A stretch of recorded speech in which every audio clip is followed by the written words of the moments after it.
अस्सलाम वालेकुम ख़वातीन व हज़रात, उम्मीद है आप सब खैरियत से होंगे।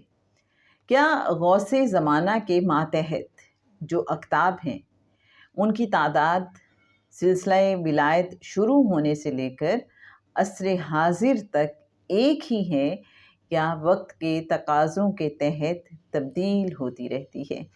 जनाब, ये सवाल जब पूछा गया जनाब सैयद सरफराज अहमद शाह साहब से तो रूहानी स्कॉलर मुर्शिद कामिल इसका जवाब यूँ इनायत करते हैं।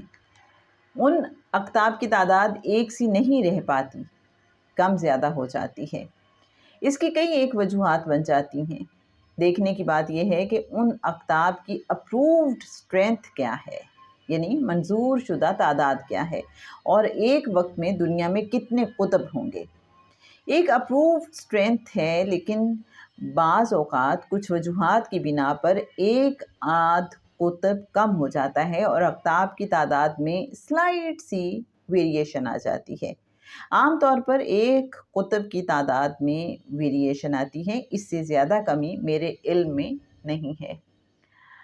तो जनाब हमें ये पता चला कि शाह साहब फरमाते हैं कि आम तौर पे तादाद एक जैसी ही रहती है। हाँ, कभी किसी वजह से अगर कोई वेरिएशन आती है, कोई छोटी-मोटी तब्दीली आती है, तो वो बहुत ही मामूली होती है। जैसे शाह साहब ने फरमाया कि दुनिया में जो भी कुतुब की तादाद है, तो उसमें एक आध कुतुब जो है वो कम हो जाएगा। अक़ताब की तादाद में हल्की सी वेरिएशन आ जाती है, मैक्सिमम एक कुतुब की हद तक।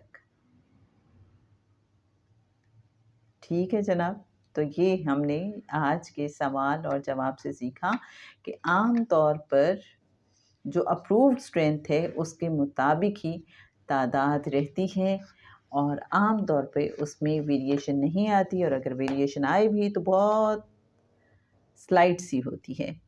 रेफरेंस के लिए बताती चलूँ किताब अर्ज़ फ़क़ीर पेज नंबर 275।